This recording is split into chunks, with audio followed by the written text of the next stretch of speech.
Okay. Hey everyone, this is your favorite radio host, Corinne Lafont from Between the Lines, broadcasting to you from the lovely island of Trinidad and Tobago. And I have with me today Dr. Richard Ruhling. I hope I pronounced his name correctly when speaking to him off air. He didn't say anything to me, so I guess he's kind, or he would correct me when we're on the show. So I'm going to share my screen here a bit, just for you to see Dr. Richard Ruhling. And I'm going to be reading his bio off of his website, richardruhling.com. He has served corporate American companies like McKee Foods, Electric Power Board of Chattanooga, where Blue Cross manager Tom Roberts said, "Your program is the best I've seen in the wellness area that I work so much with." Dr. Ruhling's credentials include board certification in internal medicine, cardiology fellowship, and assistant professor of health science at Loma Linda University. He's taught, he attended cardiology meetings and heard Nathan Pritikin report how his diet got 85% of patients off blood pressure and diabetes drugs. The diet also reversed heart disease. Ruhling's star witness was Sal Frascanella, it sounds very Latin, a 65-year-old executive who was too risky for bypass surgery. His three medical physicians had him taking 12 pills a day, but he was getting worse. He couldn't walk 2 blocks without severe chest pain. Sal's cardiologist warned that he would die if he quit his heart medicine, of course, if he stopped taking his 12 pills a day. But in 8 weeks, he was off all drugs and started playing tennis again. He outlived his cardiologist to the age of 92. Hippocrates was right, according to Dr. Ruhling. Nature heals. Let your food be your medicine. This works for all kinds of health issues, as illustrated with heart disease. I'm so sorry. So I'm working with my cough yet again, and so if you don't hear me or you hear me cough, forgive me. But I'm going to let Dr. Richard Ruhling do a lot more of the talking, and as he said, I can interrupt him at any time. But we're going to be doing a kind of double take on the show today. Dr. Richard Ruhling has done something very, very significant, very unusual. He has, of course, he's a doctor, medical doctor, so he has science background, but he's also versed on the religious side of things. And so it's very rare that you would find someone very strict in science, medical, and I mean, he's a professor of health science. You know, this is a man well learned, and he's now talking religion, or he blends the two. And he's going to tell you what caused him to cross over, you know, what led him into that, what can we learn in terms of, you know, as he talks about things from the Bible, verses or lessons from the Bible that can help us today. Now, this is not to say that, you know, he's going to get all religious on you, or what he says is and will be. We are all here responsible adults, individuals listening to the show, and we are responsible for doing our own research and digging a bit deeper. I'm hearing a bit of noise with a vehicle coming up, so I hope that doesn't distract you from what I'm saying. Focus on my voice and not on anything else. So I'm going to let Richard Ruhling, just give me a second, let me mute myself if I can. Hello. Are you there? Huh. I am here. I'm just muting myself to allow that vehicle to pass quickly. Okay. All right. If we get disconnected, I'll call back in because sometimes the phone bumps things off. If I'm, is your audience able to hear me? No, man, we're hearing you, and I'm recording this. So you go ahead and just, you know, I just want to welcome you officially. I did a lovely introduction there of you, and I want you to start. Plenty of welcome. Let's just get into it. Right. You ask about healthcare, and lots of people are smart today. They've had so much things about high cholesterol, and they know that cholesterol foods are a problem, but they do not see what, when I was teaching at Loma Linda, the dean came to me one day 40 years ago and said, you know, they're starting to call medical care health care. And he recognized that's a big problem because medical care is not health care. It has nothing to do with health. In fact, it's opposite. The more medical care you get, the worse their health is. Drugs are a leading cause of death today. They have adverse reactions. You never know who or what. My former wife got a bladder infection, took an antibiotic for her urinary tract, but it wiped out her platelets, and she died of a stroke in spite of a lot of medical treatment, blood transfusions, and splenectomy, and so on. So bottom line, medical care can be a nightmare, and the more you do your own health care and eat well and stay away from prescription drugs, the better it will be. And you are I can just tell you that. you are Go saying ahead. this as a medical doctor. You are saying this as a medical doctor, trained, studied, learned in the science field. Yes, I was board certified internal medicine, had a year of cardiology before I taught at Loma Linda, and I'm better qualified than most MDs because of that. But I'll tell you that the name of the game is money, and the drugs are a perfect way for them to see lots of people every day, relieve their symptoms but not cure them, and come back in a month for another prescription. And not a good idea if you really understand what's happening. The drugs all have potential bad side effects, and sooner or later we get toxic to that chemical. But you know, Dr. Ruhling, I totally agree with you, and I stay away from medicine totally. I mean, unless I absolutely have to, you know. I try to eat well. I'm working on eating even better. You know, my whole lifestyle, you know, that type of thing I'm working on. I'm watching everything that I put into my body. Although, you know, you never know what can take you out. But at least if you do the right thing, you can live longer and healthier. But, you know, people will be listening to this and they'll be saying, oh my God, you know, the route that medical doctors take, of course, is always, we know this. You know, I think secretly or non-secretly, people are aware that this is what it is. It's money making. And it's a sick society they're perpetuating where, you know, for you to keep coming back and, you know, in a month, like you say, and live off these pharmaceutical drugs. But when you're trying to live the healthy way, eat the right things, it's more expensive. It's more expensive. Well, there are about 8 remedies represented by the acronym New Start: nutrition, exercise, water, sunlight, temperance, which is a balance in everything, air, rest, and trust in nature or God. And the only one that costs money is the first one, nutrition. But it costs less for a banana than it does packaged foods and prepared things. So stick with the produce, and most people could grow it if they were living in Trinidad or somewhere else maybe. You know, it's about learning how to get along with simple things and not such highly fancy stuff that's going to tempt us to overeat. Yeah, yeah, you're absolutely right. It is, you know, like I had a guest on my show yesterday, and she's like, "What's the price you're willing to pay? You either pay it now or you pay it later." You know, That's right. It's your body, it's your life. You know, it's not like we can go into a cupboard and change our bodies and say, "Oh, I don't feel to wear this today. I can wear this tomorrow." You know. Pritikin found out that the poorer populations around this world lived longer than Americans who were eating beefsteak and hamburgers and fried eggs and bacon for breakfast. The poor people they can't kill their only cow. Maybe they'll get a little milk daily if they milk the cow. But I was taught in medical school that 2 handfuls of grain, whether it's wheat, corn, or rice, brown rice, and 1 handful of beans or peas will make a balanced protein. So you don't have to have what the U.S. agriculture is hoping to sell all their dairy products and cheese, you know, to Americans, and they put it in the school lunches. But a lot of problems with lactose and milk allergies and high cholesterol type stuff. Let's just learn to eat. I made a choice to be a vegetarian when I was 16 years old in college, and I'm now another 50 years past that. Actually, 60 years past that. I'm 76 this month. Wow. And I'm in great health, and physically wise, my mind is clear, and I wouldn't trade my health for. At half my age, I was having headaches, couldn't figure it out. I was teaching at Loma Linda, and I tried to see a dietary relationship. Even asked a neurologist who taught medical students, "Is anything I eat or drink the cause of my headaches?" He said that would be very rare for my type of headache. I later learned he didn't know what he was talking about.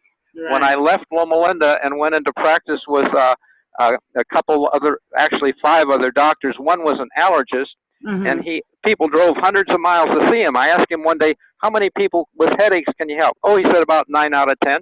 I said, "Test me." and he tested me and found I was allergic to wheat and gluten and peanut butter. And when I left them out, I had no headaches. It's just that I couldn't figure it out because the way it works is kind of like tobacco. When people smoke, they don't get sick, but they get sick if they don't smoke. So that's a withdrawal symptom, and a lot of times the food reaction is a delayed response like that, and people don't identify it unless they have a favorite food they're overdoing, they're abusing, they're doing it too much. Leave it out for 10 days, like in the Bible, Daniel had a 10-day trial. If you're feeling better at the end of 10 days, keep going. But at first you will even get worse on withdrawal, just like people quitting smoking feel worse. But it's really the path to freedom. We've been doing the wrong thing for so long. We need to pay the price. But a big common error in world populations, most common cause for symptoms medically is caffeine. We get it in tea, we get it in coffee, we get it in cola drinks, and people rot their teeth, and they get caffeine will give people insomnia, nervous problems, palpitation of the heart, irregular rhythms, high stomach acid, breast lumps. My daughter got breast lumps working the night shift at the hospital because she couldn't stay awake without drinking Cokes. But her doctor told her to quit the caffeine, and the breast lumps went away. Wow. And it's just lots of cancer of the pancreas is strongly linked to coffee. This was reported in the New England Journal of Medicine, 1981. 1,000 cases they found a strong link. So it's not a caffeine. It's bad habit glue, according to the Russian scientist Dr. Pavlov. He found that if we glue our bad habits together, we eat bad, we stay up late watching TV, and then we get up in the morning with coffee, to glue our habits together. But it's not good. I don't drink coffee at all, nothing caffeinated. I think the only thing that I probably may get caffeine in is my Panadol Ultra that I may take for the same headaches that I will get. But I realize that my migraines are associated to my menstrual cycle. It only happens around that time. It's hormonal, and I want to get rid of it. That's true, that hormones do influence it, and women who take birth control pills are more likely to have migraine headaches, but the caffeine, which treats them, is also linked to it, and that's why Excedrin, Anacin, and some of these over-the-counter drugs put caffeine in the headache medicine. But I would say get away from all of it, and you'll have less headaches. It's kind of go through the withdrawal, and don't use the caffeine in the medicine, and you'll be better off. Yeah. Now you mentioned about your daughter getting those lumps, and I'm hearing you mentioning about Daniel taking a 10-day from the Bible, and we're going to be mixing this show with a bit of biblical, a bit of science as needs be. What first to begin, what crossed my mind, hearing you speak, is that you must be getting a lot of flack from the medical community when you speak like this, especially against pharmaceuticals, against the medical industry, the medical care or healthcare industry. How are you coping with that, if that is happening to you?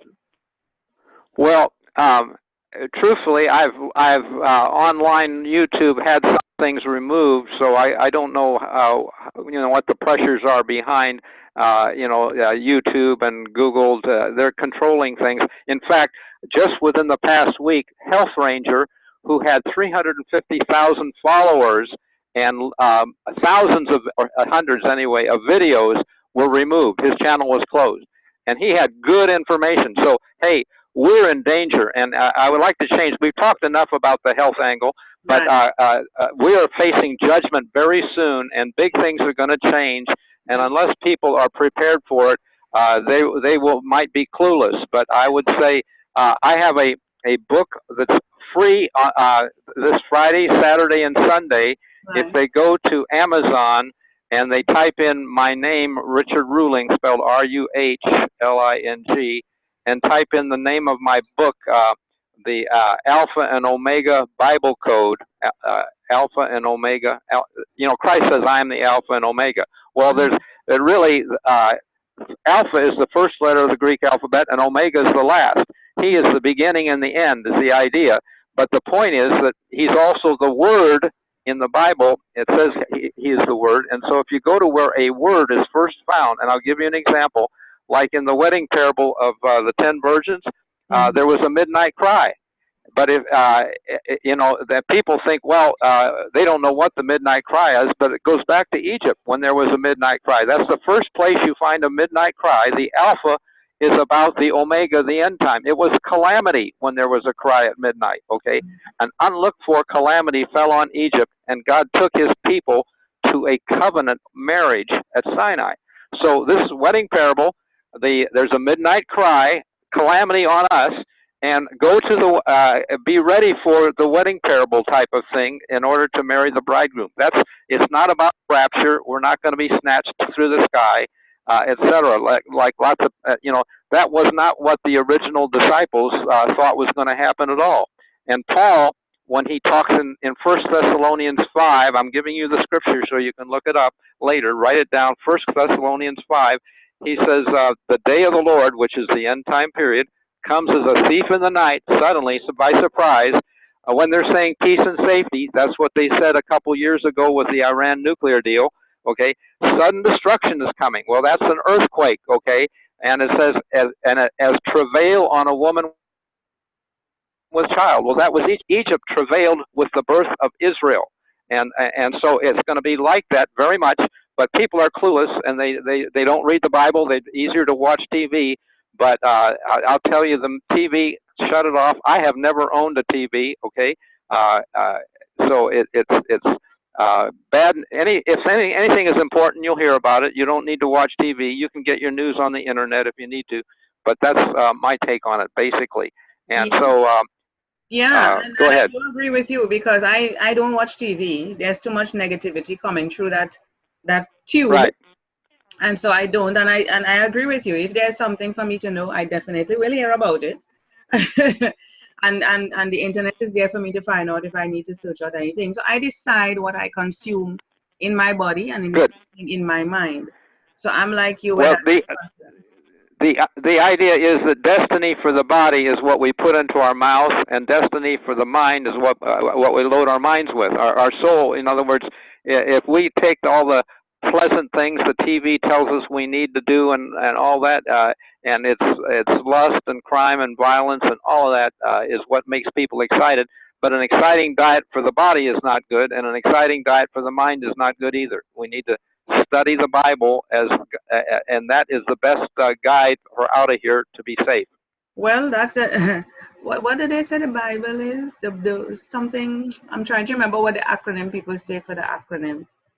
The acronym for health, New Start, nutrition, exercise, water? No, is that what you mean? Bible, Bible, before you leave Earth, something. Okay. Something before you leave Earth, Bible. I'm trying to remember what it is. But you talk about the rapture versus your interpretation. The thing about, I'm not one versed in terms of quoting verses from the Bible, etc. But I've been listening to various things, and people talk about the rapture. You're talking about it a different way. Now, when people read the Bible, they bring that different interpretation. Everybody's trying to understand the context, what they think. Let me say this: that I'm not saying that Christ is not going to come in the sky, but it's not first at the beginning; it's at the end. It says in 1 Corinthians 15 verses 51 and 52, it's at the last trump. Well, there are 7 trumpets in Revelation. Hello. We haven't seen the first one yet. The first trumpet is preceded by an earthquake that will be big enough that maybe the whole world will feel it. I don't know. It's Revelation 8:5. There's an earthquake. And then in verse 6 it says, the 7 angels with the 7 trumpets prepare to sound. And the first angel sounds in verse 7, and all the green grass burns up. Well, if this was literal, real, we wouldn't survive the next, because the grains are grasses. Wheat is a grass, rice is grass, and so on, oats. But it must be a spiritual meaning, in my opinion. And the Bible explains itself in James 1, verses 9 to 11. It says, as the flower of the grass, so shall the rich man fade. So all this economy is going to fade out, and that's what God did in Egypt. They worshiped the Nile River as the source of their economy, but the Nile turned to blood. And their gods turned to blood, and we worship money. So money's got to go, and we will see trouble. if there's an earthquake huge this spring, and I believe there will be, then we will see the economy fold later this year. And it will be, like the days of Joseph, famine in the land, in Egypt, 7 years of famine. Well, Yeah. I believe we're going to have 7 bad years because, and we have to go through that. We're not going to be snatched through the sky. The earthquake is the kickoff and sign that we have to be ready for. And if we really understand it, this is Christ's knock. In Luke 12:36, it says that when he comes from the wedding and knocks, we must open immediately. Well, we have an evangelical idea that Christ is always knocking at the door of our hearts, and that's a good meaning. But the church where he knocked in Revelation 3:20, I stand at the door and knock, that church ended in an earthquake, historically. Hello? We are like that lukewarm church. Western Christianity is focused on its materialism and its things, and we think everything is okay as long as we got our money coming from Social Security or what. Yeah. But not good, okay? We need to be for real, and we need to understand that it's God that's going to help get us through the time if we understand his plan. And I just say, go ahead. So you're encouraging persons to develop a deeper relationship, understand the Bible, and prepare themselves and live a life according to live a more spiritual life. That's what you're encouraging persons to do. And I remember you mentioned off air as well that Sure. because of the death of your wife, I want you to talk a bit about that. Okay. What has led you to become more convicted in seeking and deepening your relationship with the Bible? Okay. On the wife situation, when she died from a prescription drug, I wanted to remarry, but I joined a Christian singles dating online, and every woman wanted me to move there and get acquainted, and that is hazardous. What if she is not Mrs. Right? The right person? I've invested a lot of time, money, effort to move, and that's not good. So I discovered 2 stories helped me to get married quickly and happily so, okay? One was a pastor before my first marriage told me that he was asked to marry another couple, and the parents did not want them to marry. They said, "Oh, he is not right for our daughter. Please help us. What can you do?" And so he met with the couple, and he said, "I will marry you on one condition. Please spend a week, visit each night, talk about anything you want to talk about, talk as long as you want to talk, but no hugging or kissing." They agreed. She called him back in about 3 days and said, he is the biggest bore I have ever met in my life. She had been misled by emotions and feelings and, affection, okay? Yeah. And the point is that they had no relation, nothing in common hardly, okay? And the point is that wedding, people think that they love each other, but they misled by frosting on the cake. They don't have any cake. They don't have the marriage. They just have the affection. Pretty soon that gets old. Too much frosting makes a person sick. So bottom line, and the other story that helped me get married quickly was I heard this on Focus on the Family. A young first century marriages were contracted when a man and his son visited another home of a man and his daughter. Mm-hmm. And the men would talk about the price, and the young couple might be talking for the first time, and they would probably talk about everything. They would talk about work, money, sex, children, religion, whatever, But if both conversations were happy, the dad would give his son some grape juice to offer the young lady, and he'd say, "This is my blood. I would shed it for you." Mm-hmm. And if she accepted it, that was engagement. They were engaged to be married. He would leave and build a room on his dad's house, and she would sew and get ready. And in about a year, he'd come and pick her up for the wedding. Wow. And I did that when my wife died. I asked some people, "Do you want a biblical marriage? Do you want a biblical marriage?" "Well, no, I don't think I want it that way." "No, I don't think I want it that way." Well, I found somebody who was really sincere and desperate situation. Her husband had died. And she had a business, and she needed help, and it was difficult. And she said, "Let's do it." So we talked the issues, and I flew out to Phoenix on a Thursday, a couple weeks later, and Saturday was the wedding. It was the first kiss, and things have been happy for 8 years. What a whirlwind of a marriage. I mean, Yeah. that is not typical, Dr. Ruhling. That is not typical. And you're a science. It's very biblical though. That's how Isaac got a wife when Eliezer went and talked to, said, my master's he's a good guy. Do you want to come? Rebecca, let me say this, that Isaac is a type of Christ. He was a miraculous birth, and he was a willing sacrifice, like Christ was a willing sacrifice. He was willing to die when Abraham was going to sacrifice him. That's and right.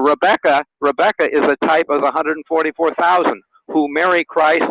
In one night, we have to decide when he knocks. In Luke 12:36, when he comes and knocks, the knock is an earthquake, I said. And just like ancient Laodicea was destroyed with a knock because of the materialism, we have to be willing to open and be ready immediately. Yeah. And the wedding parables explain this. This is Luke 12:36 and 37. And I have books online, but I would say start with the one I told you about. It's free this Friday, Saturday, and Sunday. If you go to Amazon and type in my name and look at all my books if you like. Yeah. I have it showcasing here on the screen. Okay. So it's been recorded so people can see it. Yeah. Okay, good.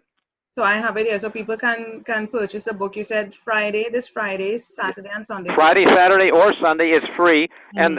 And if they don't have a Kindle thing to download, Amazon gives you a free app so you can read PDF books online on your computer or on your phone or whatever. So it's all free, but you need to download that first if you don't have a Kindle. Yeah. And then when you get the book, it downloads into your computer. That's right. Well, I have that app, so I easily read Kindle books because you don't need to have a Kindle or an iPad. That's right. I don't either have one, and it saves postage. You don't have to buy books with paper. You have to pay the postage then. That's so it's right. cheaper. Everything is automatic these days. And from the time you buy it, it just automatically connects to your Kindle app. You know, and let me share one more thing since you're in Trinidad.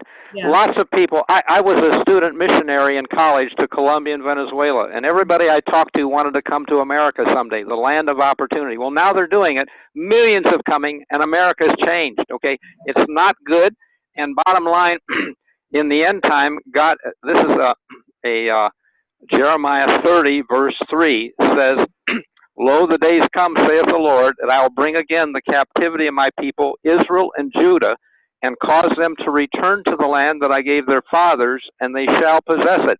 Mm-hmm. Verse 11 says, I am with you to save you, though I make a full end of all other nations. And in the last verse of that chapter, Jeremiah 30, it says, in the latter day you'll consider it. So this is end time, latter day. Mm-hmm. And this is the context for the new covenant promise that he's going to put his law in our hearts in Jeremiah 31. But it says he's going to gather us from the coast, the lame, the blind, the woman with child. A great company is going to return there, which is the land of the covenant. Okay, this is not about America. And when America goes New World Order and they're going to compel everybody to worship wrongly, and it's... bottom line, you can't buy or sell unless you have that mark to go along with the system. I believe in the land of the covenant, which is we don't want to think about that because there's so much trouble over there right now. But if you remember when they came out of Egypt, Israel didn't want to go there either. There were giants. Well, today we got giant problems. But the question for a mature bride of Christ is, have we learned anything? Can we trust God? Can he work it out for us? The answer is yes. I believe so. And I believe that rather than running to America and hoping to get the prosperity, which is going to be gone, I'd say study the Bible and get ready because it's going to be a bigger change than we expect. But I believe God can arrange it for us so that we can be safe in the land of the covenant. This is said several different ways in the Bible, but that's what in Isaiah it calls the Beulah land means married. And in a suzerain treaty, a king in Europe used to marry a bride from a village. In a secondary sense, he married the village, the people, the land. It was all his. And I believe that in this case, God has control of the land, and we can be in a covenant relationship with God. And if we're faithful to the covenant, we get to go to heaven. If we're not faithful, we may get killed like the Israelites in the wilderness type way. You know, in other words, if we don't have the faith to believe that he can do it. But anyway, that's a big mouthful to chew right now, and I probably said plenty. No, and you've said plenty, but enough to get people thinking. And what I've done while you were speaking is just indicate, while I have your book open on Amazon, that it's free on March 9th, 10th, and 11th. I think those are the correct dates. Let me just make sure. That's right. It doesn't say so now, but when March midnight comes, it will show up suddenly as free, and they can download the app first to download the book. That's right. So I have it here, free March 9, 10, and 11. Get your free copy. So persons know that they can jump on. Anybody watching this and probably would have missed getting a free copy. And of course, I would encourage them to reach out to you. I'm sure you'd be willing to even give them a copy. Yes, well, anybody can get it. And I have more.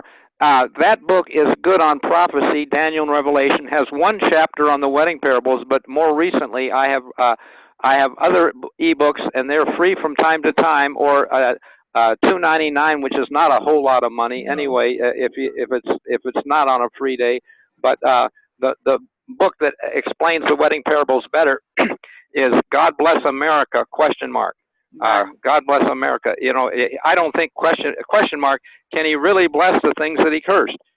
He said, if you lie mankind with womankind, it's an abomination. You know, so we can't do those things and expect to be God's people, and God can't bless America that way. That's what made them in Leviticus 18 verse 25. That's what got the land to spew them out, was because they were doing wrong. Are you still practicing as a doctor, or you're no? You're not. No, I don't mind giving people good advice. Actually, I have a health book called "Why You Shouldn't Ask Your Doctor." It's got good information. It shows that prescription drugs are a leading cause of death and how to avoid them. Okay, beautiful. Well, I want to thank you so much, Dr. Richard Ruhling. I'm still going to call you Dr. Richard Ruhling. You deserved it. You have worked hard. You have studied. You have given of yourself. But I really also commend you for being so deep in biblical verses and lessons, and sharing it with us, and of course going through it with your own family and realizing, you know, the benefits of understanding the Bible, understanding the walk of Christ, and what it can do for our lives. And like you said, is a covenant, and a covenant, if people don't understand, is an agreement. You know, you can't have one foot in, one foot out, you know, in this relationship with God. You're either in or you're either out. That's right. There's no lukewarm business in this thing. You're either in or you're out. And if you're in, be prepared for challenges, you know, fears coming at you, and not an easy walk. Be prepared for it. That's all part of it. But no, at the end of all of it, you know, the glory, the graces, the blessings will be poured upon you. I mean, it's there in the Bible as proof. It's there in the Bible as proof. It's not going to be an easy walk. When you stand up for what you believe, as you look around in the world, people are going to come at you. That is just what it is. When you stand up for what you believe. So you're either in or you're out. If you're on the fence, I'm so sorry for you. I will pray for you. But it's one way or the other. I want to thank you so much, Dr. Richard Ruhling, for sharing your wisdom, sharing your personal experiences, sharing your time with us this morning. Even though we got off to a late start, you know, it's never too late. The message is there. And I want to encourage persons to get a copy, their free copy, coming this weekend. I'm glad I got you on right now so that we can take advantage of that. And of course, if you miss it, I'm sure Dr. Richard Ruhling, once you contact him, he would be willing to share his other stuff that is free, you know, for you, or at least give you advice. He may not be practicing right now, but he would be able to give you advice nonetheless. Thank you so much, Dr. Richard Ruhling, for being on Between the Lines. Thank you, Corinne. God bless you. We'll see you. Same to you. Bye-bye. Bye-bye.